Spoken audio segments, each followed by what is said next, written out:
गायक भाव भाग पहला तारीख 4/3/1999 श्री देवचंद भाई। विषय समयसार गाथा नंबर 6 से। नमो अनंताणं नमो सत्ताणं नमो आयर्याणं नमो वृक्षाणं नमो लोये सर्वसाराणं नमो समयसाराय स्वानुभूत्या सकास्ते चित् स्वभावाय भावाय सर्वभावान्तरच्छिदे मंगलम भगवान वीरो मंगलम गौतमोपनि मंगलम कुंडकुंडाय जय धर्मोस्तु मंगलम सर्वमंगल मंगल्यं सर्वकल्याणकारकं प्रधानं सर्वधर्माणां जैनं जयतु शास्त्रम् ओंकार बिंदु संयुक्तं नित्यं ध्यायन्ति योगिनः कामदं मोक्षदं चैव ओंकाराय नमो नमः। आत्मा ज्ञानम स्वयं ज्ञानम ज्ञानाद अन्यत करोति किम प्रभावस्य कर्तात्मा मोयम व्यवहारिणा।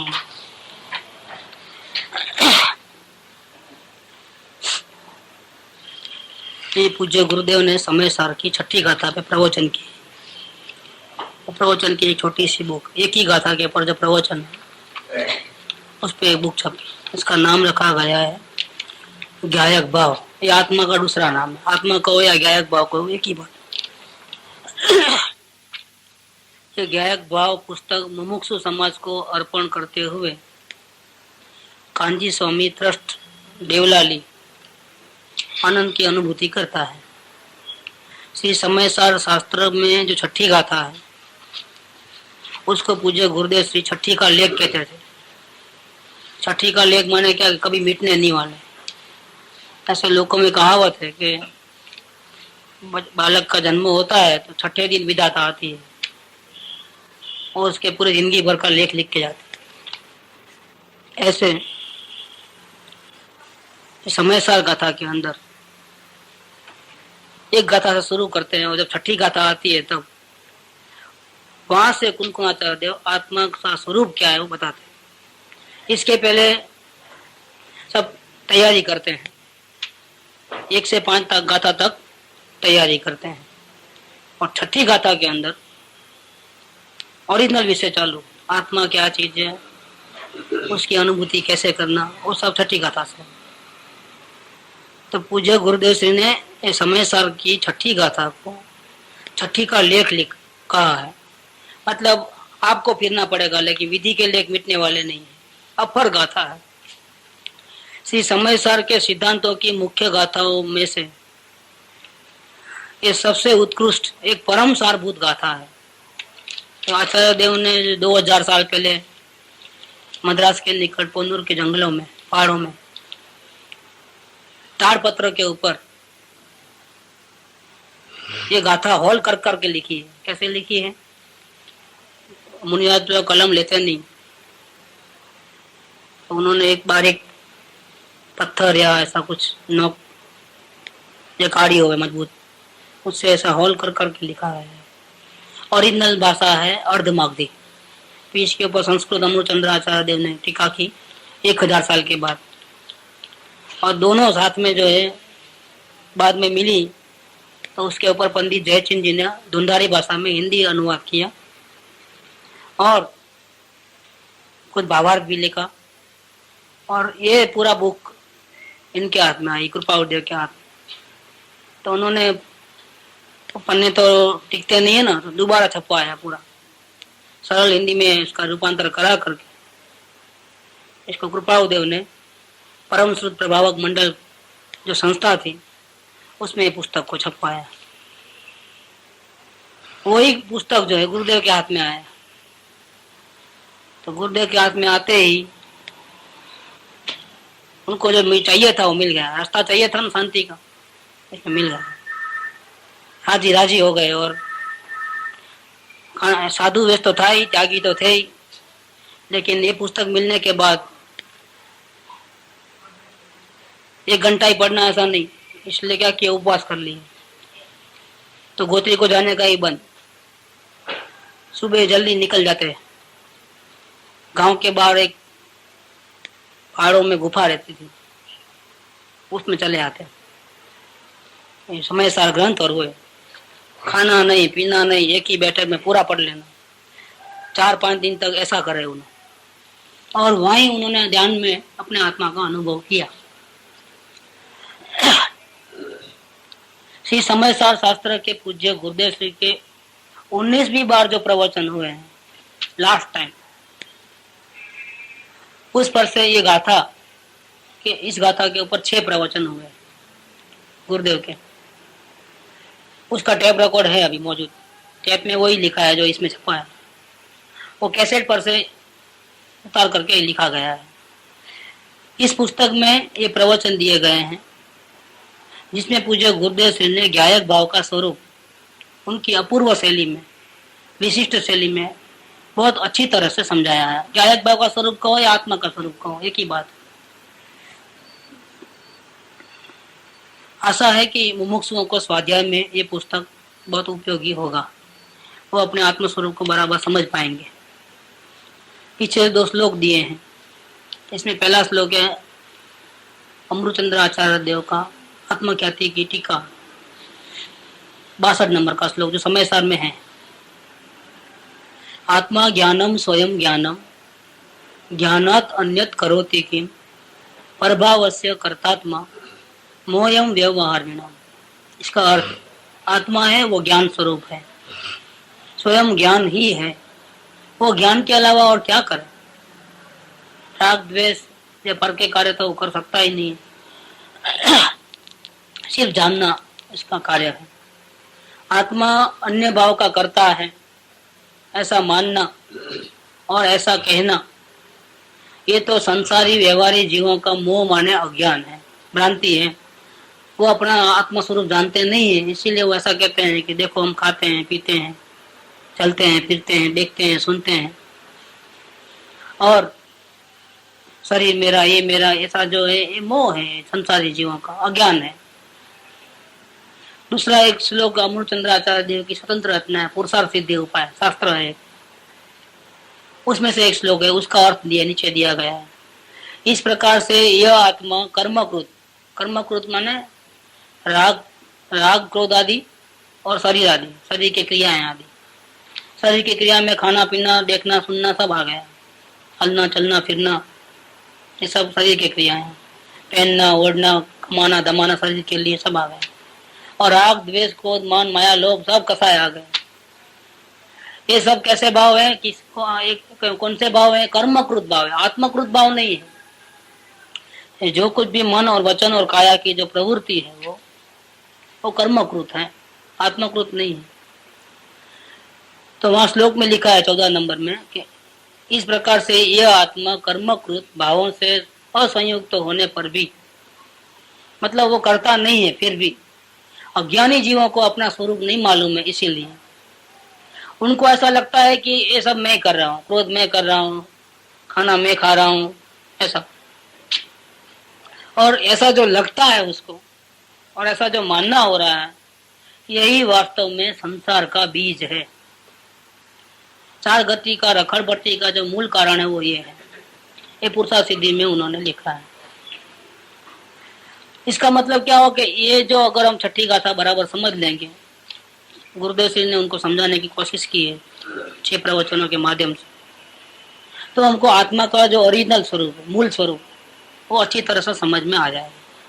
और अगर वो अच्छी तरह समझ में आ जाएगा तो हमारे सारे दुख दर्द मिट जाएंगे। फिर ऐसा क्यों हो रहा है, वैसा क्यों हो रहा है, अब क्या करना क्या नहीं करना, सब मिट जाएगा अगर हम समझ लेंगे तो। और समझते समझते कोई बात समझ में नहीं आ रही क्या, तो फौरन क्वेश्चन करने से उस बात को हम विस्तार से समझाएंगे।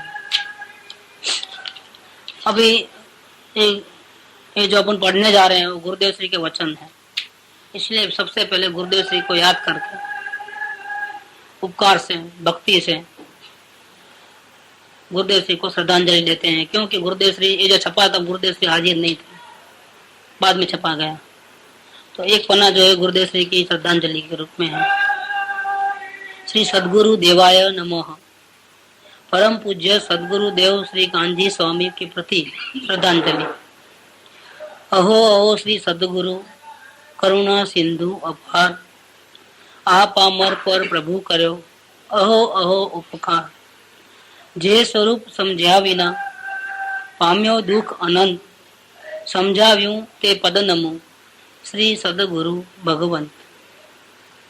श्री जिन प्रवचन के परम भक्त और मर्मग्न, उनके आशय को समझने वाले, रहस्यों को समझने वाले, भव्य जीवों के पथ दर्शक, जिनको अपना आत्म कल्याण करना है, ऐसे भव्य जीव जिसका अल्पकाल में मोक्ष होने वाला है, ऐसे भव्य जीवों को रास्ता दिखाने वाले, मुक्ति का मार्ग दिखाने वाले। वेद विज्ञान, ये जो कला है, वेद विज्ञान कला, आत्मा को जानने की कला, उसको नाम वेद विज्ञान कला बोलते। उसके गुरु मास्टर और शुद्ध प्रवृत्ति के इस क्षेत्र में, इस काल में सर्वोत्कृष्ट प्रभावक। शुद्ध प्रवृत्ति माने क्या? कि उनके आचरण में शुद्धता है, चारित्र में शुद्धता है। जैसा अंदर में भाव में शुद्धता है, ऐसा आचरण में भी है। कहीं कॉम्प्रोमाइज नहीं किसी के साथ। देव गुरु के शास्त्र का, जिनवाणी का, किधर भी हो, किसी के साथ कोई समझौता नहीं। आपको नहीं मानना है तो मत मानो, हमारी बात तो ये है। जैसे समझो किसी मूर्ति के ऊपर चंदा टीका हार ऐसा लगा है, भले वो कृपावड़ियों की मूर्ति हो, भले ना वो भगवान की मूर्ति हो, हाथ नहीं जोड़ना, बोल तो नहीं जोड़ना। वो सामने वाले को बुरा लगे तो बोलेगा, नो कॉम्प्रोमाइज। जहाँ सच्चे वितराग धर्मों के अनुसार प्रवृत्ति नहीं है, वहां नहीं जाना तो नहीं जाना। मन वचन काया से बिल्कुल अनुमोदना नहीं, करना नहीं, कराना नहीं, अनुमोदन, 9 कोटि से त्याग। ऐसा भले मुनियाद नहीं थे, अभी वो मुनियाद की भूमिका में नहीं थे, फिर भी, और ये समझो कि श्रावक की भूमिका में भी नहीं थे। इसके बावजूद भी उनके जो आचरण थे इतने शुद्ध थे, श्रावक की कोटि के आचरण थे। गुरुदेव अखंड ब्रह्मचर्य व्रत था, किसी की, सारे जगत की कोई परवाह नहीं थी गुरुदेव को। ऐसे महाप्रतापी गुरुवर थे। तो वेद विज्ञान के ही गुरु थे, मास्टर थे। इस काल में, इस क्षेत्र में इनके जितने वचन वेद ज्ञान के बारे में निकले, वो किसी के नहीं निकले हैं। सर्वोत्कृष्ट प्रभावक, यहाँ वेद विज्ञान में भी सर्वोत्कृष्ट प्रभावक, और व्यवहार में मन वचन काया की जो प्रवृत्ति है, इनके जैसा आचरण किसी का नहीं था। सर्वोत्कृष्ट आचरण था। ऐसे ज्ञानी मिलना मुश्किल है। ज्ञानियों को पुण्य की कमी होती है, तब अन्य अज्ञानी जीवों के साथ कॉम्प्रोमाइज करना पड़ता है। ज्ञानियों को भी चला लेना पड़ता है। ऐसे जगह में भी जाना पड़ता है जहां वो खुद चाहते नहीं कि जावे, लेकिन क्या करें, इस काल में, इस क्षेत्र में इस प्रकार की पुण्य की कमी होने से ज्ञानी को भी कहीं कहीं कॉम्प्रोमाइज करना पड़ता है। लेकिन गुरुदेव ऐसे व्यक्ति थे कि इस काल में, इस क्षेत्र में उनके जितना पुण्य किसी का नहीं था। इसीलिए वो किसी के साथ कॉम्प्रोमाइज नहीं करे, तो भी भक्तों की संख्या बढ़ती थी निरंतर। लाखों हजारों लोग उनके सामने आते थे। अंदर में भले विरोध हो, लेकिन किसी की मजाल नहीं थी कि कोई गुरुदेव के सामने वो चैलेंज कर सके किसी बात पे। बेधड़क थे। जैसे जंगल में शेर गर्जना करता है ना, वैसे उनकी वाणी थी। मेघ गर्जना जैसे वाणी थी। अमृत धारा बरसाते थे, किसी की परवाह नहीं, अच्छे अच्छे की परवाह नहीं करते थे। नो कॉम्प्रोमाइज किसी के साथ। इसीलिए इस काल में ऐसे महापुरुष मिलना मुश्किल है। कॉम्प्रोमाइज किसी से नहीं। सत्य यह है, महाविद्या में प्रभु विराजते हैं, उनकी जो वाणी है वही ये है। हम तो आड़तीय हैं, ये हमारे घर की बात नहीं है। जो प्रभु फरमा रहे हैं वहां महाविद्या क्षेत्र में अभी, वही बात उनको आचार्य देव ने शास्त्र में लिखी है, वही बात हम आड़तिया होकर के समझा रहे हैं। हमारे घर की बात नहीं। आपको जगत के जीवों को रुचे नहीं रुचे, स्वतंत्र है। हम किसी का सत्य को बदल नहीं सकते, कॉम्प्रोमाइज नहीं कर सकते, नरमी नहीं बरत सकते। सत्य तो ऐसा ही रहेगा। शांति चाहिए तो आपको ऐसा स्वीकार करना पड़ेगा। लेकिन आपको तकलीफ होती है, इसीलिए हम हमारे सिद्धांत जो भगवान के सिद्धांत है उसमें रत्ती भर भी इधर का काना उधर काना मंत्र का फर्क भी हम करने वाले नहीं है। ऐसी गुरुदेव की निर्भीकता थी, अकेले थे, लेकिन पुण्य का इतना जबरदस्त प्रभाव था कि शून्य में से सर्जन किया है, भगवान की वाणी को घर घर तक पहुंचाया है समय सार के माध्यम से। वो उनका प्रभाव है। महाविद्या में आगे आ काड़े सर्वोत्कृष्ट प्रभावक भविष्य के तीर्थंकर, ये द्रव्य तीर्थंकर का द्रव्य है। तो नेचुरली उनका पुण्य प्रभाव तो अलौकिक ही होते हैं, सामान्य जीव जैसे नहीं होते हैं, टॉप लेवल के होते हैं। इसके जितने पुण्य किसी के नहीं रहते। ऐसे परम पूज्य गुरुदेव श्री आपका हम जैसे पामर जीवों के ऊपर अनंत उपकार है। अनंत उपकार क्यों? उपकार एक गिनो कि अनंत गिनो? उपकार कहो ना, अनंत उपकार क्यों? क्योंकि अनंत भावों से दुख से छुड़ाने वाला है। आपकी वाणी कैसी है? अनंत भावों के दुख से छुड़ाती है। और आपकी वाणी ऐसी है कि हमको इससे अनंत लाभ होता है, अनंत काल तक लाभ मिलते रहेगा। थोड़ी देर का नहीं है कि आपने हम भूखे थे वो खाना खिला दिया और 6 घंटे तक ये फायदा, फिर वापिस भूख लगी, ऐसा नहीं है। आपकी ऐसी अनमोल विद्या ऐसी है जो आपने करुणा करके हमको समझाई है, उसका फायदा कितना होगा? अनंत काल तक फायदा रहेगा, वापिस कभी दुखी होने वाले नहीं है। इसलिए अनंत उपकार के आगे अनंत लगाया शब्द। महाविद्या में साक्षात विराजमान श्री सिमंदर स्वामी के समूह शरण में परम पूज्य कुनकुनाचार्य देव की सदैव विद्यमानता के समय आप श्री ने तीर्थंकर परमात्मा की दिव्य ध्वनि सुनी थी। पूर्व भाव में वो फतेह कुमार राजकुमार थे और संवत 49 में आचार्य कुनकुन देव वहां गए थे। तब गुरुदेव से भी वहां भगवान की वाणी साक्षात सुन रहे थे, जिससे होकर के आप श्री के हाथ में श्री समय सार शास्त्र आते ही पूर्व के संस्कार ताजे हो गए। भूतकाल में जो आराधना की ना वो याद आने लगी और आप बोल उठे कि ये जो शास्त्र है समय सार वो अशरीरी होने का शास्त्र है, शरीर बिना भी जिंदा रहने का शास्त्र है। जब शरीर की जरूरत नहीं है तो और किसी की क्या जरूरत है?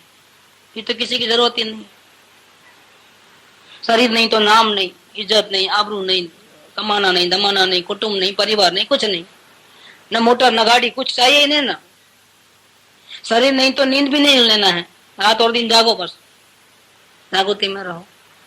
सारी पीड़ा का जड़ है वो कौन है? सब पंचायत यहाँ से शुरू होती है।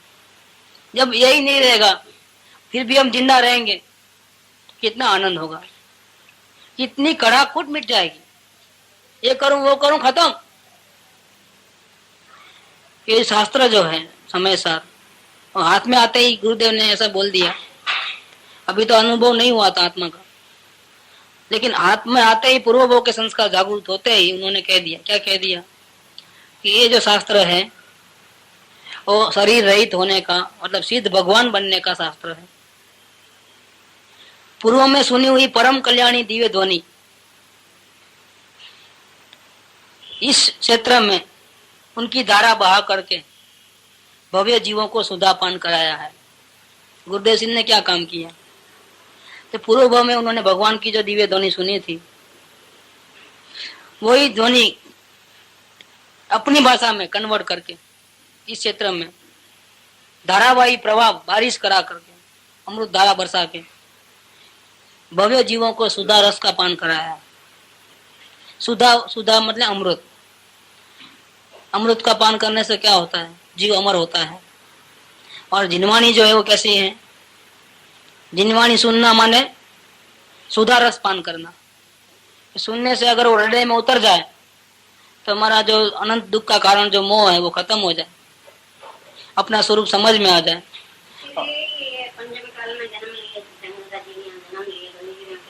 हाँ, भले जीवों के लिए, नहीं तो उनको तो वहीं काम हो जाता, लेकिन हमारा कुछ भाग्य होगा तो भी यहाँ है। इस काल में सर्वोत्कृष्ट उपकार अभी अभी जो देखें तो कृपादेव और गुरुदेव का है, सर्वोत्कृष्ट उपकार है। कृपादेव ने समय सा छपाया वो इनके हाथ में आया, और इन्होंने जो धर्म प्रभावना की ऐसी किसी ने नहीं की। गुरुदेव ने धर्म प्रभावना, ऐसे कई ज्ञानी हो गए, कई आचार्य हो गए, लेकिन वो तो जंगल में रहते थे आचार्य, तो कितने लोग मिलते होंगे उनको, जबकि ये तो अपने बीच में रह करके उन्होंने जो काम किया है। कृपादेव ने भी कोशिश की, लेकिन उस टाइम में ऐसे जीव नहीं थे, भव्य जीव नहीं थे, सब संप्रदाय में क्रिया करने पड़े थे, और इनके इतने पुण्य नहीं थे, जैसे आगे आगे बात की है, ज्ञानियों के पुण्य नहीं होते हैं।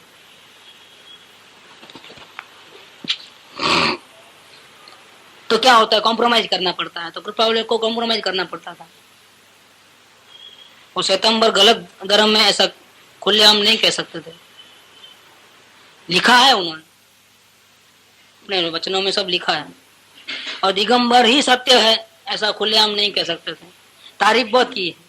देखो ये क्या है, कॉम्प्रोमाइज है, सबको स्टैंड बाय रखा है। तो उन्होंने सत्य धर्म की जो प्रभावना है उसकी प्रभावना उन्होंने कॉम्प्रोमाइज करते करते की है, स्टैंड बाय रखा है, और आखिर लिखा है उन्होंने आखिरी में कि मेरी वैसी स्थिति नहीं है कि मैं कॉम्प्रोमाइज किए बिना जैसा ओरिजिनल सत्य है ऐसा जगत के सामने रखूं, इसलिए मैं उपदेश नहीं बनना चाहता हूं। ये तो अपने टच में कोई आए लायक जी हो तो उसको बता देना, बाकी मेरा कोई स्थान उपदेशक का है, धर्म प्रचारक का है, ऐसा नहीं है। शुरुआत में जब आत्मा का अनुभव होने के पहले उनकी ऐसी भावना थी कि मैं पालूंगा तो सारी दुनिया में धर्म का डंका बजाऊंगा और बहुत बड़ा काम करूंगा, लेकिन ज्ञान दशा आने के बाद उन्होंने कोशिश भी की, फिर भी लोगों ने नहीं सुना उनकी बात, तो उनकी जो भावना थी वो दब गई, नहीं अभी मुझे प्रचार नहीं करना है। इन्होंने अपने वचन में सब बातें लिखी है। ये क्या कारण है कि पुण्य का योग नहीं था, फिर भी जो कार्य करना था जो मेन वो तो उन्होंने किया।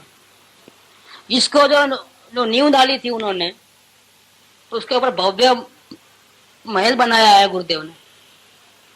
गुरुदेव के जो योग था, प्रभावना योग था, उसका चमत्कार देखना है तो सोनगढ़ को देख लेना है।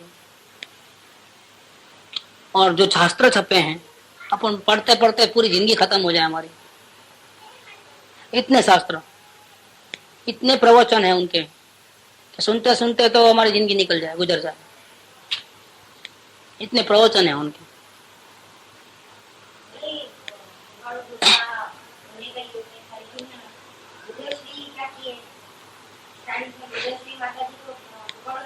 हाँ, कृपादेव की बात करें, जब गुरुदेव श्री को इतने शिष्य क्यों बढ़ते गए।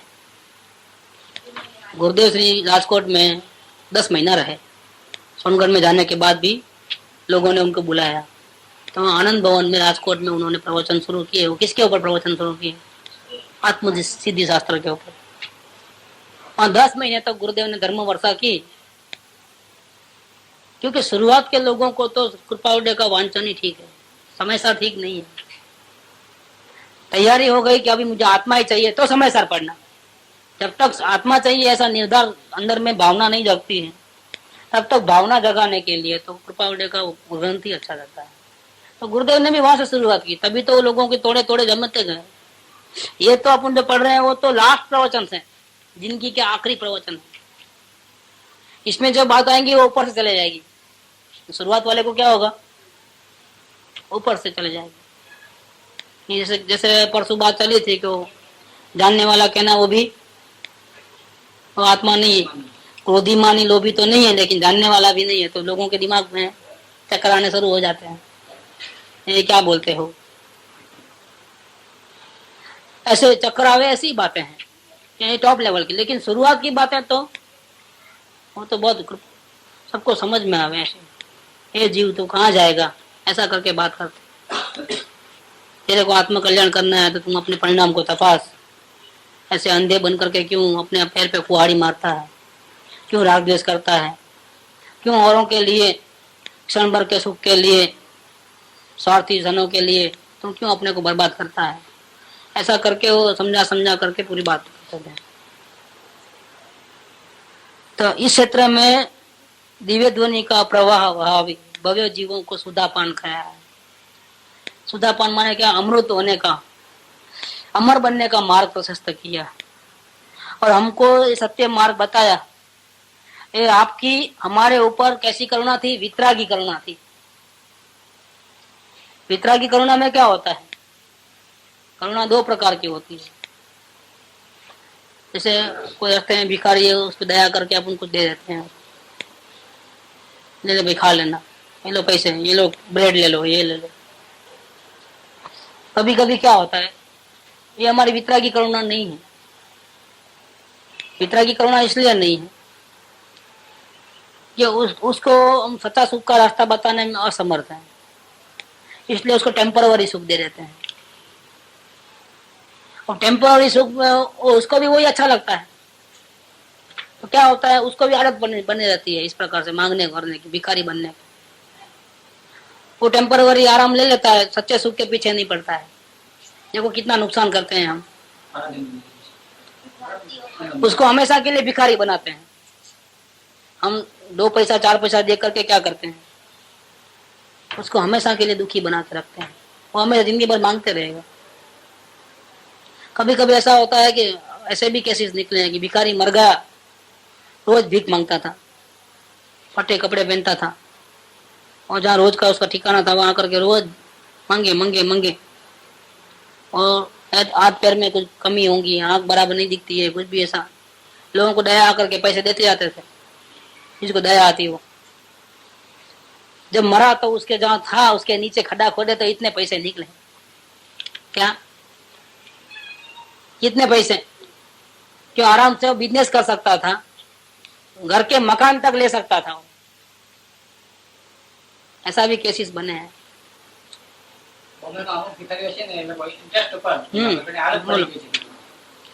पैसे इतने हो गए कि वो ब्याज पे इंटरेस्ट देते हैं, इंटरेस्ट पे देते हैं पैसा। क्या करोगे? ये दया करना वो मित्रा की दया नहीं है। दूसरा क्या है, वो भिखारी को हम कौन सी चीज देते हैं? अपने घर से जो अपन खाते हैं वो चीज देते हैं कि बच गई वो चीज देते हैं? सड़ गई बच गई वो चीज देते हैं।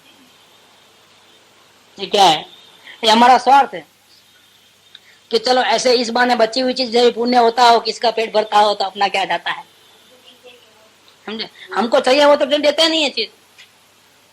हमको नहीं, कपड़े वगैरह देते हैं वो तो हमने पहन लिया है, तंग आ गए हैं पहन पहन के, अब पहनने का दिल नहीं होता है तब वो देते हैं। देखो ये दया है क्या?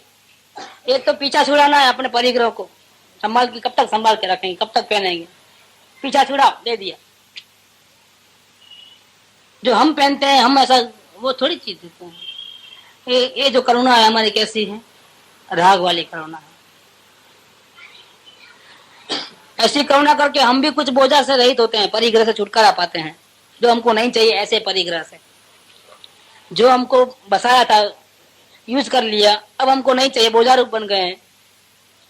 वो देख करके हम क्या करते हैं, उसका ही भला और हमारा ही भला, कैसे कि बोझा छूटा हमारा है संभालने का, इसमें हमारा भी फायदा था ऐसा। तो हमारे फायदे के लिए हमने जो करुणा बरसाई वो कैसी करुणा है? और रागी करुणा है, वितरागी नहीं है। गुरुदेव ने जो करुणा बरसाई वो कैसी करुणा है? वो वितरागी करुणा है। बदले में कुछ चाहिए नहीं था उनको, कुछ नहीं चाहिए आपसे, क्योंकि हमको तो जो चाहिए वो मिल चुका है ना। अब हम क्या चाहिए? तो गुरुदेव की करुणा ऐसी थी, वितरागी करुणा थी। हम लोग किन शब्दों में आपके आभार माने? हमारे पास वो शब्द नहीं है आपकी महिमा गाने के लिए। आप श्रीमुख से जो जिनवाणी बही, उसमें श्री समय सार परमागम के ऊपर, छठी गाथा के ऊपर जो आपने प्रवचन किए, वो आपकी वाणी में ऐसे प्रवचनों का एक टॉप लेवल का स्थान है। गुरुदेव श्री की जो वाणी है उसमें टॉप लेवल की वाणी है वो इसमें है, छठी गाथा के ऊपर प्रवचन।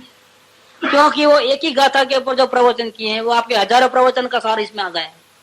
समय सार की 415 गाथा है, उन सबका क्रीम एक साथ इसमें आ गया है छठी गाथा के अंदर। 415 गाथाओं का सार आ जाता है। प्रसम मूर्ति पूज्य बेंसी के वचनामृत में आता है कि एक ही शब्द गायक, इसमें पूरी बातें आ गई है, समा गई है। गायक कहते ही पूरी बातें आ गई। वो इस गाथा के दर्शाए गए भावों में भावों की गहनता बताता है। समय सर की छठी गाथा में भी गायक की बात है और बेंसी ने कहा कि गायक शब्द में पूरी बातें आ गई।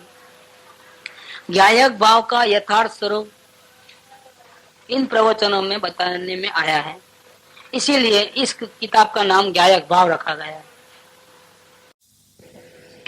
तो मुझे सबसे पहले जो विद्वान मिले टॉप लेवल के, उनमें लालचंद भाई थे। उन्होंने गुरुदेव के परम भक्त थे। इतना ही नहीं, वो खुद भी बहुत विद्वान थे, कई शास्त्रों का अभ्यास किया था। प्रवचन शैली भी बहुत जबरदस्त थी, आकर्षित करने वाली थी। और सोगाणी जी को मिले थे पर्सनली। सोगाणी जी के साथ उनका पर्सनल रिलेशन जैसा था, इतना साधर्मी भाव था उनका। बम्बई में उनका लगातार प्रवचन चलता। गुरुदेव श्री उनके प्रवचन की भी बहुत तारीफ करते थे, क्योंकि लोग बहुत तारीफ करते थे गुरुदेव के पास आकर कि हम आपकी भाषा तो नहीं समझ सकते, लेकिन आपकी भाषा को सही समझाने वाले तो। मैंने लगातार 2-3 साल तक लगातार रोज डेली सुनी है उनकी बात, लालचंद भाई की बात, सवाल जवाब भी किए हैं उनको। पूज्य भाई श्री लालचंद भाई आपसी के रडे के भाव समझाते हुए कहते हैं कि इन प्रवचनों का दोलन आत्मा के अनुभव करने में जीवों को जरूर हेल्पफुल हो जाएंगे। जिन जिन जीवों को अपने आत्मा के दर्शन करना है उनको ये वचन बहुत उपकारी होंगे। पूज्य गुरुदेव श्री की यथार्थ वस्तु स्वरूप की प्रतिपादन करती हुई वाणी का प्रचार होवे, ऐसी भावना उनको निरंतर रहती थी। किनको? लालचंद भाई को। गुरुदेव की वाणी है वो टैप से, शास्त्रों से छप करके घर घर तक पहुंचे, ऐसी उनकी भावना थी। आशा है कि परम कृपाणु गुरुदेव श्री की इन गाथाओं का, जिसमें गहरे गूढ़ रहस्य भरे पड़े हैं, ऐसी उनकी वाणी है, वो भव्य जीवों को युग युगांतर तक सच्चा मोक्ष का मार्ग बताते रहेगा। ऐसा करके जो देवलाली में कान्जी स्वामी के नाम का जो ट्रस्ट बना हुआ है, उन्होंने श्रद्धांजलि दी है। खास तौर पे ये जो पुस्तक छपाया है, उनका नाम भी मैं जानता हूँ। मुंबई में रहते हैं, बहुत बड़े कारोबार उनका, करोड़ों लाखों अब्जों का, शांति भाई झवेरी है। लालचंद भाई के कांटेक्ट में ऐसे रहते थे जैसे गुरु शिष्य नहीं, बाप बेटे के जैसा। जैसा लालचंद भाई बोले ऐसा कर देना, चाहे कितना ही खर्चा हो। शांति भाई झवेरी ने ये पुस्तक छपाया है। अब अपन समय सर की गाथा शुरू करते हैं। इसमें जो संस्कृत है वो छोड़ देते हैं टीका, क्योंकि संस्कृत में कुछ समझेंगे नहीं, डायरेक्ट अपन चलेंगे। समय सार गाथा 6 आत्मख्याति, उसकी टीका का गुजराती अनुवाद। जो संस्कृत में लिखा गया है उसका गुजराती किया गया है, हम हिंदी में बोलेंगे उसको। 5वीं गाथा पूरी हुई। बेसिक समय सर का फाउंडेशन करने के बाद 5 गाथा पूरी होते ही जो कुनकुनाचार्य देव जंगल में बिराजते थे, उनको उनके जो शिष्य थे, उनके नजीक आने वाले, उनकी वाणी सुनने के लिए, उस शिष्य ने उनको प्रश्न रखा। क्या प्रश्न है? ऐसा शुद्ध आत्मा कौन है कि जिसका स्वरूप हमको जानना चाहिए? पूछने वाला कौन है? आत्मा ही है, लेकिन उसको पता नहीं है कि मैं ऐसा आत्मा हूं। वो अपने को मैं फलाना हूं, मैं दिकड़ा हूं, कुटुंब वाला हूं, बायड़ी वाला हूं, छोकरा वाला हूं, शरीर वाला हूं, अज्ञानी हूं, पामर हूं, क्रोधी हूं, मुझे शांति चाहिए, अशांति नहीं चाहिए, ऐसी कोई भावना वाला जीव। जो आत्म ध्यान में लीन, ऐसे जो आचार्य देव थे, परम शांति उनकी मुख पे झलकती थी। बाहर में थोड़ा भी परिग्रह नहीं था उनको, कपड़ा तो नहीं था लेकिन धागा भी नहीं था उनके शरीर के ऊपर। पूर्ण नग्न और जंगल में रहते थे। तकिया गादी वादी कुछ नहीं, पत्थर पे ही। कैसे रहते होंगे जंगल में? उनको ये प्रश्न किसने किया? मुमुक्षु जीवों ने किया है, जिसको शांति चाहिए थी, क्योंकि वो भी हमारे जैसे ही है। फर्क क्या है? बाहर में नग्नपना है, हमने कपड़े आदि पहने हैं, लेकिन मनुष्य तो वो भी है और हम भी हैं। हम अनंत कितने टेंशन में हैं, आदि व्याधि उपाधि कितनी है, ये करूं वो करूं ये करूं, चलता है कि नहीं अंदर में। और इनको तो जैसा कोई काम नहीं है, न दांत घसने के लिए ब्रश, न नहाने धोने के लिए साबुन पानी, न तौलिया अंग नोचने के लिए। देखो कोई चीज नहीं है, न चश्मा है, न लेटर लिखने के लिए कलम है, न कागज है, न कुछ नहीं। पैर में पहनने के लिए चंपल आदि, जंगल में रहते हैं वहां तो बहुत जरूरत पड़ती है, कंकर पत्थर लग जाते हैं, चप्पल नहीं, स्लीपर भी नहीं, न चमड़े का, न रबर का, न प्लास्टिक का। देखो हाथों में अंगूठी, घड़ियाल फड़ियाल, टाइम तो देखना कि नहीं कि कितना वो रात को कितना बजे कितना ध्यान किया, कितने बजे मंदिर में जाना है, न कितने बजे आना है। नो टाइम, जरूरत नहीं टाइम की। घड़ी नहीं, फड़ी नहीं, कुछ नहीं, हार नहीं, दागीने नहीं, कपड़े ही नहीं, तो भी क्या जरूरत है? न कंघी है। और ये बाल को तो थोड़े होते ही अपने हाथ से निकाल देते हैं, कंघी करने का सवाल नहीं।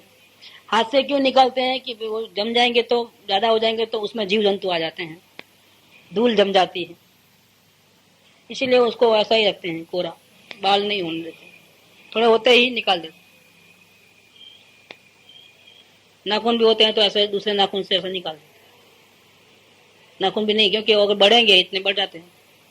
नेल कटर तो उनके पास नहीं है, बढ़ेंगे तो फिर उसमें मेल जमेगा, फिर जीव जंतु आ जाएंगे, हिंसा हो जाएगी, केस लॉस ये सब हो जाता है। केस लॉस होते हैं, नाखून का लॉस समझ।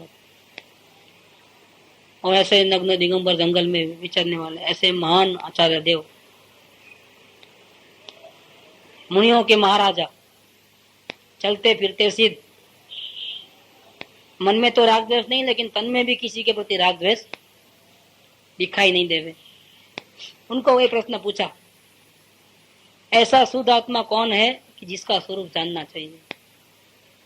शांति का रास्ता बताया, पूछा था ना।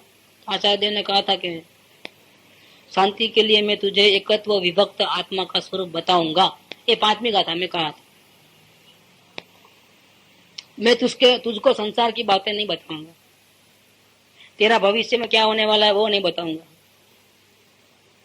तेरे को संयोग कैसे मिले, इज्जत कैसे मिले, प्राइम मिनिस्टर की कुर्सी कैसे मिले, ग्राहक के पास पैसे फंस गए हैं तो वो कैसे निकाले जाए, ऐसे कोई मंत्र तंत्र विद्या वो मैं तुमको नहीं बताऊंगा। मैं तुझे शांति का उपाय बताऊंगा। वो शांति का उपाय क्या है? अपने आत्म स्वरूप को जानना, पर से विभक्त और अपने अनंत गुणों से एकत्व। ऐसे एकत्व विभक्त आत्मा का स्वरूप मैं तुमको समझाऊंगा। काम भोग बंधन की कथा तो तूने पहले अनंत बार सुनी है, 84 के चक्कर में सुनी है, और अनुभव में भी आई है, तुमको सुख दुख का अनुभव भी हुआ है। वो तेरे लिए कोई नई बात नहीं है, तुम जानते ही हो तुम कैसे दुखी होते हो। मैं तुमको परम शांति का अमृत पिलाऊंगा। और 4वीं कथा में 5वीं कथा में बात आती है। तब शिष्य ने बोला कि महाराज साहब, जब आपने जब इतनी प्रतिज्ञा करते हो कि मैं तुझे शांति का मार्ग बताऊंगा, आत्मा का स्वरूप बताऊंगा, तो मुझे पहले वो तो बताइए कि जिसका स्वरूप आप बताने जा रहे हो उसका स्वरूप है कैसा, वो क्या चीज है, वो शुद्ध आत्मा है कौन, तो जिसका स्वरूप हमको जानना चाहिए। आप कहते हो कि उसको जाने बिना शांति नहीं मिलती है, और मैं तो वही बताऊंगा जिससे तुझे शांति मिले। तो हम भी जानने को तैयार हैं। क्या? हमको भी नहीं चाहिए संयोग संसार के, हमको नहीं चाहिए स्वर्ग के सुख, हमको नहीं चाहिए जगत में पैसा कमाना, इज्जत कमाना, वो हमको नहीं चाहिए। हमको भी शांति चाहिए। इसलिए हम चाहते हैं कि आप जो बताना चाहते हैं तो हम भी सुनना चाहते हैं। कृपा करके हमको बताइए कि ऐसा स्वरूप क्या चीज है जिसका स्वरूप, जिसके देखने मात्र से, जानने मात्र से हमारे को परम शांति मिलेगी, परमानेंट शांति मिलेगी। जब आप वो बताना चाहते हो तो मैं भी तैयार हूँ, वेलकम, आप बताइए, ऐसा वो प्रश्न करता है। इसके उत्तर में आचार्य भगवान एक गाथा लिखते हैं। कौन सी? छठी गाथा, समय सार परमागम की छठी गाथा। मूल अर्धभाग दिए इसके संस्कृत, और अभी अपन जो पढ़ते हैं वो गुजराती में है, उसका कविता बनाई गई। 2 ही लाइन का शब्द है। नथी अप्रमत के प्रमत नथी, जेक गायक भाव छे। नथी अप्रमत के प्रमत नथी, जेक गायक भाव छे। हे रीत शुद्ध कथाय ने जे ज्ञात ते तो तेज छे। हे रीत शुद्ध कथाय ने जे ज्ञात ते तो तेज छे। ये आत्मा का स्वरूप बताते हैं 2 लाइन के अंदर। कैसा है आत्मा? नथी अमृत अप्रमत, नथी प्रमत। ये अप्रमत प्रमत शास्त्र शब्द आया। जो अपने आत्मा के स्वरूप को नहीं जानता है उसको कहते हैं प्रमत, आलसू, प्रमादी, कि चाहिए शांति लेकिन अपने आत्म स्वरूप को जानता नहीं, कोशिश ही नहीं करता है, संसार के रंग राग में फंसा हुआ है। संसारी जीव की जो ऐसी दशा है उसको कहते हैं प्रमत अवस्था, पुण्य पाप वाली अवस्था, राग द्वेष वाली अवस्था, रागी अवस्था, वितरागी अवस्था नहीं है। तो वो एक ऐसी अवस्था है। तो वो अवस्था किसकी नहीं है? नथी अप्रमत के प्रमत नथी, आत्मा की वो अवस्था नहीं है। राग द्वेष वाली प्रमादी अवस्था आत्मा की नहीं। कुछ लोग ऐसे हैं कि प्रमाद नहीं करते हैं, वो अपने आत्मा के स्वरूप को जानते हैं, आत्मा में लीन हो गए हैं, थोड़ा भी आलस नहीं करते हैं और परम शांति का अनुभव करते रहते हैं। ज्ञानी पुरुष, श्रावक, मुनिराज, आचार्य, उपाध्याय, आर्यन भगवान, सिद्ध भगवान, ये क्या करते हैं? आलसी नहीं है, अपने आत्मा को जानते हैं और परम शांति का अनुभव भी करते हैं। वो एक दशा है आत्मा की। पहले वाली दशा थी उसमें आत्मा को तकलीफ होती थी, आदि व्याधि उपाधि। अभी जो दशा है कुछ जीवों की, वो अपने आत्मा की आराधना करते हैं तो उनकी अवस्था में क्या है? शांति शांति शांति है, आनंद आनंद आनंद है। लेकिन न वो दशा आत्मा की है न ये दशा आत्मा की है। क्या बताया? न मलिन अवस्था वो आत्मा की है, न शुद्ध अवस्था आत्मा की है। आत्मा तो जैसा है वैसा जानने देखने वाला है, इसीलिए आत्मा त्रिकाल शुद्ध है। पहले मेला हो गया और बाद में शुद्ध हुआ, ऐसा नहीं है, क्योंकि मेला अवस्था उसकी नहीं है। तो मेलापन उसका नहीं है तो अभी साफ कर लिया कपड़े को और मेल निकल गया। जब मेल उसका नहीं था तो अभी मेल निकल गया, वो कैसे उसका हो सकता है? वो भी उसका नहीं है। तो फिर उसको क्या कहना कि जो है सो है, जानने देखने वाला। दुखी अवस्था भी उसकी नहीं और सुखी अवस्था भी उसकी नहीं, इसीलिए वो पहले से ही वो शुद्ध है। ये जो कलर है, अवस्थाओं का जो कलर है बदलता रहता है, आत्मा का कलर कहीं बदलता नहीं है। वो एज इट इज, हमेशा ऐसा का वैसा, ऐसा का वैसा, जानना जानना जानना जानना जानना, हमेशा ऐसा का वैसा रहे। देखो ये घंटी है, नीचे का जो एरिया है बदलता है, ऊपर का एरिया गेहूं पीसना है तो फिराना पड़ता है, और फिरते फिरते जब गेहूं नहीं पीसना है तो क्या हो गया, फिराना बंद कर दो। वो बदलता है, कभी नहीं बदलता है ऊपर वाला, लेकिन नीचे वाला का क्या होता है।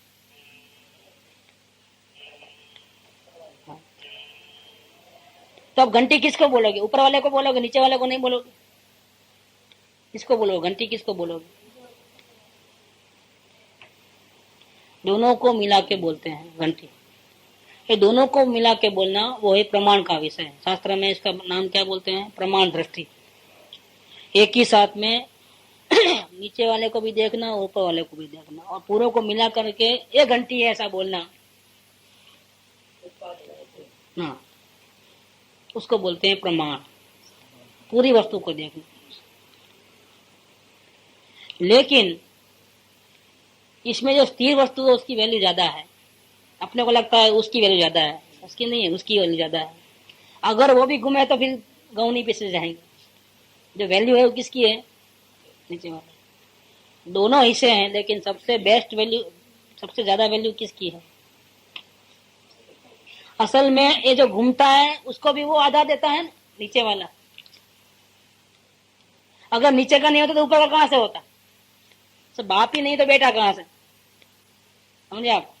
आधार है ना उसका, किसके आधार पे घूमता है। सपोर्ट किसका लेता है, ऊपर वाला नीचे वाले का सपोर्ट लेता है कि नीचे वाला ऊपर वाले का सपोर्ट लेता है। सपोर्टिंग रोल किसका है, नीचे वाले को ऊपर वाले की जरूरत है कि ऊपर वाले को नीचे वाले की जरूरत है। ऊपर वाले को नीचे वाले की जरूरत है। अगर नीचे वाला नहीं तो ऊपर वाला किसके रहेगा, समझे आप। ऐसा जो आत्मा है उसकी ऐसा अवस्था है, कौन सी, बदलने वाली और नहीं बदलने वाली। ये घंटी ऊपर फिरती है, कभी नहीं फिरती है, किसकी अवस्था है, जो स्थिर तत्व है उसकी अवस्था है। ये तो कभी ऐसा घूमे, कभी नहीं भी घूमे, लेकिन ये तो अपना काम निरंतर करे, स्थिर तत्व है। इसीलिए पलटने वाली और नहीं पलटने वाली ऐसी कोई अवस्था आत्मा की नहीं है। उसमें पलटना नहीं पलटना नहीं होता है, ऊपर वाले में होता है पलटना नहीं पलटना, फिरना नहीं फिरना। ओरिजिनल जो स्वरूप है, ओरिजिनल जो तत्व है, उसमें फिरना नहीं फिरना नहीं होता है, तो कायम ऐसा का वैसा रहता है। देखो कैसी बातें हैं। वो आत्मा है, न क्रोधी अवस्था आत्मा की, न क्षमा की अवस्था आत्मा की, न वितरागी अवस्था आत्मा की, क्योंकि आत्मा तो पहले भी था वैसा का वैसा, अभी भी वैसा का वैसा। जब ऊपर का घूमता था तब भी आत्मा वैसा था, घंटी नीचे का पड़ ऐसा का वैसा था। अब नहीं घूमता है तभी नीचे का एज इट इज है, उसमें कोई फर्क नहीं है। आईना है, उसमें कोई प्रतिबिंब गिरता है तो भी वो आईना वैसा का वैसा, नहीं गिरता है तो भी वैसा का वैसा है, उसमें क्या फर्क पड़ता है। ऐसे अपना जो ओरिजिनल स्वरूप है, शुद्ध आत्मा, जिसको हम शुद्ध कहते हैं, पवित्र कहते हैं, जिसमें न राग है, न द्वेष है, न क्रोध है, न मान है, न माया है, अरे वो तो नहीं है, लेकिन संवर निद्रा और मोक्ष के परिणाम भी उसमें नहीं है। और जो है सो है, ठीक है, उसको बोलते हैं आत्मा। वो कौन, मैं, वो कौन। हाँ, लास्ट में ये बोला कि राग द्वेष क्रोध मान माया वो तो उसके है ही नहीं, लेकिन संवर निद्रा के परिणाम शांत दशा जो है वो भी उसकी नहीं है, क्योंकि वो पहले से था, वो पहले से ही भगवान था। देखो ये परेशानी होती है, देखो अब क्या करें बताओ। इसलिए तुम नहीं, देखो यहाँ पर क्या काम करो, नहीं आएगा तो उन्हें पूछेंगे, मैं अपन पहले ही बोल दिए। अपन क्या बोलेंगे कि जो बात समझ में नहीं आया अब 1000 वक्त पूछना, लेकिन वो पूछने की जिम्मेदारी किसकी, जिसको नहीं समझ में आता है उसकी। दूसरे लोग जो बैठे हैं सुनने के लिए, अगर वो दूसरे का ध्यान रखेंगे कि उसको समझ में आता है कि नहीं आता है, तो विषय के पर से उनकी दृष्टि चले जाएगी। वो समझे या नहीं समझे, हमको नहीं हमको समझाना नहीं है। हमको तो टॉपिक जब निकला है तो सब बातें आएंगी भैया, उसमें समझ में आवे कि नहीं आवे हमारे को लेना देना नहीं है। विषय चला है तो ऐसा ही चलेगा फिर, या फिर आप बोलो तो एक से शुरू करें, वापिस। इसलिए हमारा ध्यान नहीं है डाइवर्ट होना। इसमें क्या है, हम हमारे लिए नहीं सुनते हैं, ऐसा हो गया। हम अगर बाजू वाले का ख्याल करेंगे तो इसका मतलब क्या हुआ कि हम हमारे लिए नहीं सुनते। हम दूसरे को समझ में आता है कि नहीं आता है वो सब तो हमारी गलती है। वो इसमें जो रस आता है ना वो नहीं आएगा। हम तो आत्मा के गुणगान गाने के लिए बैठे हैं ना सब मिलकर के। किसके गुणगान गाना है? मेरे गुणगान गाना है। मैं मेरे गीत सुनने को आया हूँ। ऐसे गीत सुनूंगा, ऐसे गीत सुनूंगा कि उस गीत में ऐसा डूब जाऊंगा कि संसार किधर है, राग क्या चीज है, शरीर क्या चीज है, बाजू में कौन बैठा है, वो क्या कर रहा है, दुनिया कैसे चल रही है, मैं भूल जाकर अपने प्रभु में डूब जाऊंगा गीत गाते गाते और परम शांति का अनुभव करूंगा। वो हमारा हेतु है, स्वाध्याय श्रवण का हेतु हमारा। मेहरबानी करके उसको डिस्टर्ब मत करना, क्योंकि ये गाथा चलते हैं तो हम भी डूब जाएंगे। कभी कभी हमारे भी वचन नहीं निकलेंगे। ये गाथा ही ऐसी है, क्या करें। गाथा सर्वोत्कृष्ट गाथा है। छठी का लेख कहा ना, अपन क्यों शुरुआत नहीं करें, पहले फाउंडेशन से क्यों शुरुआत करें। इसका कारण है कि इसकी महिमा आवे अपने को। गाथा कितनी अलौकिक है। नहीं आए तो पूछो, जितना पूछना है उतना समझने की कोशिश करो। ये फिरने वाली अवस्था नीचे वाले की है, ऊपर वाले की है? ऊपर वाले की। भटकने की अवस्था किसकी है? आत्मा की नहीं है। हाँ, संवर निद्रा मोक्ष। संवर निद्रा मोक्ष माने क्या है? संवर माने क्या? आत्मा को देखने वाली शांत दशा, ध्यान की अवस्था। और उसमें अवस्था बड़ी लंबी हो जाए, मतलब पहले 1 सेकंड रहे फिर आ जाए वापिस, ऐसा नहीं। अभी बहुत देर तक अंदर रहता है और फिर बाहर आ जाता है आत्मा को छोड़ करके, देखना भूल करके, उसको बोलते हैं निद्रा। और हमेशा उसको देखे और थोड़ी देर के लिए बाहर नहीं आए, उसको बोलते हैं मुक्ति। संवर माने थोड़ी शांति, निद्रा माने ज्यादा शांति, और मोक्ष माने संपूर्ण शांति। मतलब अब सादे भाषा में हो गया, सिंपल लैंग्वेज। और फिरने वाली जो दशा है, भटकने वाली, वो अशांति, राग द्वेष क्रोध मान माया लोभ। तो इस क्रोध मान माया लोभ भी ऊपर में होते हैं, और शांति, थोड़ी शांति, ज्यादा शांति, ज्यादा शांति, एकदम शांति, वो किस में होती है? वो भी ऊपर में होती है। क्योंकि वो चेंज होते रहती है। और मैं कैसा हूं? जब क्रोध मान माया लोभ है तब भी मैं तो वैसा का वैसा हूं। और अब शांति मिल रही है, आत्मा का ध्यान लग गया, निद्रा हो रही है, और अब मुक्ति भी हो गई। मैं कैसा हूं? मैं जो पहले था वही हूं, मैं तो बदला नहीं हूं। मैंने बदलाव आता ही नहीं कभी भी। इसीलिए मैं परम शुद्ध हूं। परम शुद्ध का अर्थ क्या? कि पहले मैला था और अब साफ किया गया और अब शुद्ध। इसका नाम परम शुद्ध नहीं है। पहले से ही जो शुद्ध है, पहले से ही जो जैसा का वैसा रह गया है, उसका नाम परम शुद्ध। जो आचार्य देव कहते कि तुम शुद्ध आत्मा का स्वरूप जानो, आचार्य देव ने क्या कहा? तुझे शांति चाहिए तो तुम शुद्ध आत्मा का स्वरूप जानो। जब तक तुम शुद्ध आत्मा का स्वरूप नहीं जानोगे, तब तक तुम 4 गति में भटकते रहोगे, क्रोध मान माया लोभ करते रहोगे। लेकिन शुद्ध आत्मा हम किसको कहें? किसको कहना? कि जो पहले मैला था और बाद में उसको साफ करके उसको शुद्ध किया, पवित्र, उसको शुद्ध आत्मा कहना। जो पहले से ऑलरेडी शुद्ध ही है, उसको हम कह रहे हैं। समझे आप? जो ऑलरेडी शुद्धि है, उसमें एक अंश मात्र भी अशुद्धि नहीं है। ऑलरेडी भगवान ही है वो। जो भगवान है वो पहले से भगवान है। क्रोध करते वक्त वो नादान हो गया है और अभी आत्मा का दर्शन करने से वह भगवान बन गया, ऐसा उसका स्वरूप नहीं है। वो ऑलरेडी क्या है? परिपूर्ण तत्व है, पहले से ही भगवान है। फिर क्रोध मान माया लोभ क्यों होते हैं भगवान को?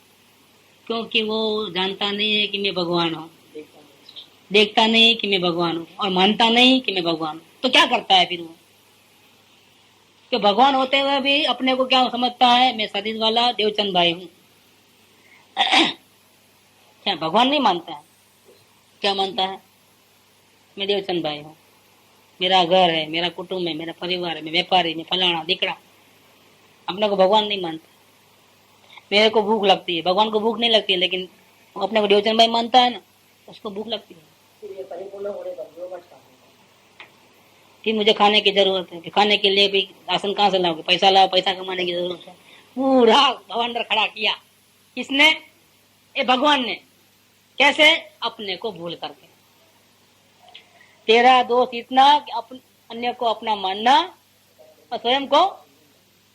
देखो सभी ज्ञानियों की एक बात आ गई, शुद्ध बुद्ध चैतन्य घन स्वयं ज्योति सुख धाम, बीजू कहिए केतलू और विचार। क्या अलौकिक है। पहली गाथा में तो ऐसा जन जन जन जन जन हो जाए एकदम, ऐसा है।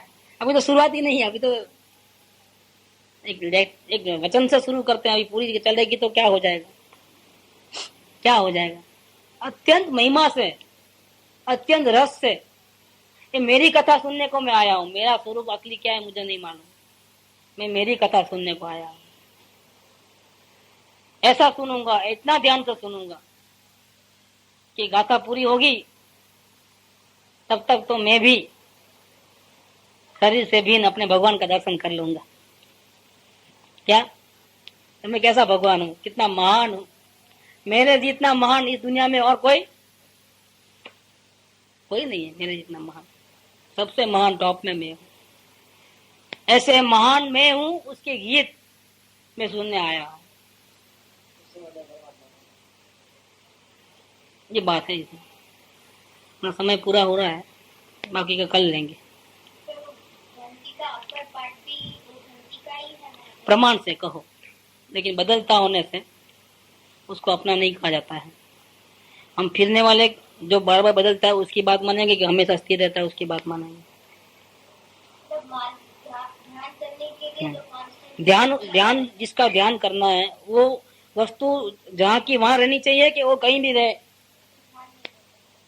घड़ी में इधर, मैं आपको बोलता हूँ कि आपकी दुकान किधर है, कि वो जो गाय खड़ी है ना उसके सामने है, ऐसा पता देवे तो क्या होगा?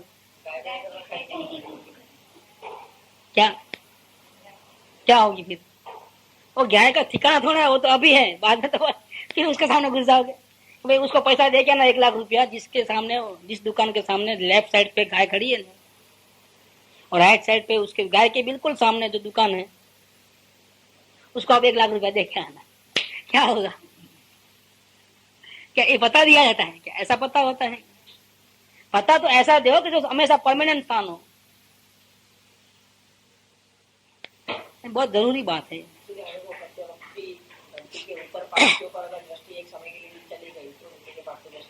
नहीं कायम स्थिर नहीं रहता, अनुभव का ध्यान छूटता है, वो भी अपर पार्ट की दृष्टि जानी चाहिए। इसलिए जिसको आत्मा का अनुभव करना है उसको जो नीचे जो शाश्वत जो अपना जो उस पे ही नजर होनी चाहिए, यही मैं हूँ ऐसा करके। राग द्वेष हट जाए ऐसा विचार नहीं, शुद्ध शांत दशा आ जाए ऐसा विचार नहीं। क्या मुझे अनुभव करना है ऐसा विचार नहीं, मुझे बाहर नहीं भटकना है ऐसा विचार नहीं, क्योंकि मैं तो ऐसा का वैसा पहले से ही भगवान के रूप में मौजूद हूँ। मैं कहाँ खो गया हूँ? आत्मा नी शंका करे आत्मा पोते देखो, अरे जे दृष्टा છે દ્રષ્ટિનો, जे जाने છે रूप, ये रूप को जानने वाला आत्मा, और रूप जिसमें जानने में आते हैं वो जो दृष्टि जिसकी है उसका भी वो दृष्टा है। दृष्टि का दृष्टा है वो दृष्टि नहीं है, वो जानने वाला नहीं है। जानने वाले का बाप जानने वाला है। क्या जे दृष्टा છે, क्या कमाल लिखा है उन्होंने। हाँ, वो है सूर्य है, वो किरण नहीं है। प्रकाशित कौन करता है धरती को? किरण की सूर्य? किरण आती है ना, छुट्टी तो किरण है, लेकिन कहा किसका है, किसकी वैल्यू गिनी जाती है? किरण की वैल्यू गिनोगे कि सूर्य की वैल्यू? किसकी है किरण है? हम जानने वाले पे महिमा करते हैं, लेकिन ये जानना निकलता कहाँ से है भैया? वो कौन है जिसमें से जानने वाली पर्याय निकलती है? वो कौन है जो सूर्य चंद्र को भी जानता है? कौन है वो मैं हूं। क्या अभी मैं हूं कि पहले मैं था? अरे पहले से ही मैं ऐसा ही हूं। अभी मेरे को मालूम हुआ, पहले मालूम नहीं था, लेकिन पहले नहीं मालूम था तब वो था कि नहीं था, ऐसा लेने का। ये छठी गाथा ऐसा है, अलौकिक गाथा। सब जिनवाणी का पूरा 12 अंक का सार है छठी गाथा है, छठी के लेख है, विधाता ने लिखे हैं। ये मिटने वाले विशेष लेंगे। सुख धाम अनंत सुसंत चही, दिन रात रहे तद ध्यान मही। प्रशांति अनंत सुधामय जे, प्रणमो पद तेवर तेजयते। प्रणमो पद तेवर तेजयते।